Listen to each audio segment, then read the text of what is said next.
And what up, y'all? This your boy Me Too Fresh, coming to you with some Call of Duty Ghosts on the map freight. And yo, let's go back a little bit. Yo, Me Too Fresh is my Twitter handle. Me Too Fresh 619 is my gamer tag on Xbox Live, and 619 is the area code for San Diego, and San Diego is the 8th largest city in America. Holla, bang, bang, Hyena Gang. Yo, down to business. We're gonna talk about the map freight for just a brief moment, and then we'll get into a commentary real quick. But yo, I hate freight. Now, you might say Fresh, which you could call me Fresh for short. You might say Fresh, why do you hate it? Hate is a strong word. Well, I'm using emotion when it comes to this map. Yo, I was on a 19 gun streak, got taken off my gun streak, and you can just imagine how livid I was, but it's all good. It's the pro campers that took me out of my gun streak. And when it comes down to pro campers, I'll be a little bit descriptive. A pro camper is a camper that has played all the editions of Call of Duty. He is the guy with the aim, but he's just too lazy to run around like the rest of us. So he tries to break your will. He tries to break your spirit, so to speak, and get you to be on his level and start camping. Now, I know the transition into Call of Duty Ghosts is not that great for a lot of people, but you know, there's ways around the campers, there's ways around the bullshit, and there's ways to combat shit. But I know when it comes down to the pro campers, the guys with the aim and the accuracy waiting around that corner for you, it is something tough to endure, especially when it comes to a new addition to Call of Duty, a new gen console, and trying to figure out where your place is in all of this. It's confusing, yes, I know, but that's pretty much all I'm gonna say about freight. And I try to avoid it, but when it comes down to it, I tried to do the challenges for the MTAR-X, so this map kept coming up over and over again, so I just kept playing it. So that's just how that went.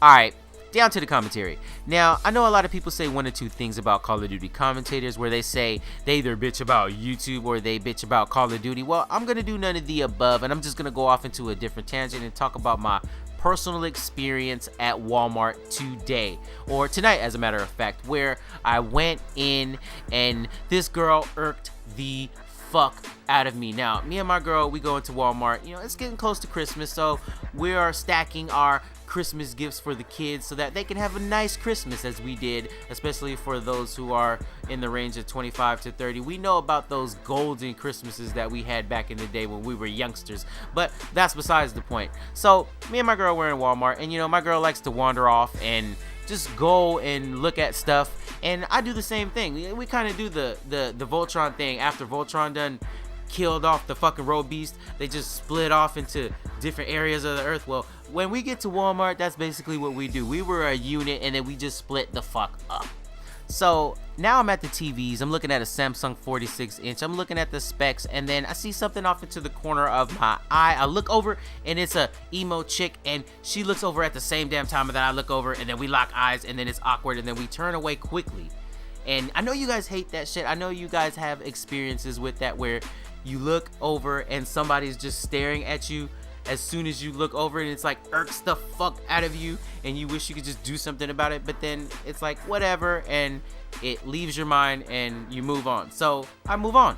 Now I'm at the video game section of Walmart, and I'm looking at video games because that's what I do, because I'm a gamer, like really though. But I see something again off into the corner of my eye, and I turn over and we lock eyes again. Yo, and now I'm like, I gotta find my girlfriend. This is too awkward, and I'm walking off. But since I'm a douchebag iPhone user, I went by the cell phone rack case, and now I'm looking at iPhone cases, and then I hear a soft voice say, hey, but I don't really pay attention to it, and then I start to walk off because like I really need to find her now because there's something I wanted to show her.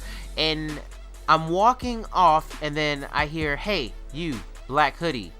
And obviously I'm wearing a black hoodie, and then I turn around, and it's her. And she walks up to me, and she's like, yo, why are you following me around the store? Why are you stalking me? And the maturity man was like, no, sweetheart, we just ended up in the same places at the same time. It's just a coincidence, and I'm not that kind of guy. And my girl is probably off buying God knows what, so I need to go find her. Smiled, nodded, walked off. Situation handled. Bang bang. But when it comes down to it, I got homies who they think that any girl who gives them any type of attention, or a stare, or just a glance over, or maybe just brushes against them by accident, they're like, yo, she wants the D. And it trips me the fuck out just to see people who think like that. I'm a relationship guy, so I've always been in relationships. Now, I've been dating in between relationships, but I'm more of a long-term relationship guy, and the girl that I've been with, we've been together for a while, so, you know, I don't see things like that. I think that the single life must be fucking hard, because I was single for a brief moment, and I ain't never went back. Yo, it has to be tough. But for people to think that everybody wants them, that is far out. My question to you guys is, what do you think about that? Like, do you have friends that think that every guy or girl wants them? Yo, hit me up in the comment section below. Let me know what's up. And this your boy Fresh, and I'm out. Hyena Gang. Bang bang. Peace out, y'all.